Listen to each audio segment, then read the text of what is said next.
Handsome tak? Aku suka lah tengok. Kalau kita termenung kan, kita tengok daripada jauh. Handsome benda ni. Hasil sentuhan ada Chef Garai. Warna dia dengan sport rim dia, kita mesh kan semua benda ni. Warna sport rim, body, brake system, carbon fiber. Carbon fiber pun kita bukan pilih terus ambil je, kita tengok warna mana yang handsome, sama tak dengan yang lip carbon, barang-barang carbon yang lain. So benda-benda tu kita kena detail lah. Kita tak boleh terus main tangkap muat, tak boleh.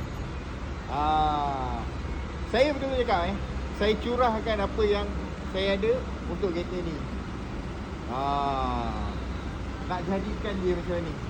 Ini adalah first time saya buat FL1. Untuk FK7 saya dah pernah buat dulu. Saya dah pernah buat body kit tu semua. Tapi yang tu customer pasang sendiri. Saya cuma hantar je. Volkswagen pun dah pernah. Tapi ni FL1 di tahun 2026 saya buat. Hasil dia. Betul kan? menjelang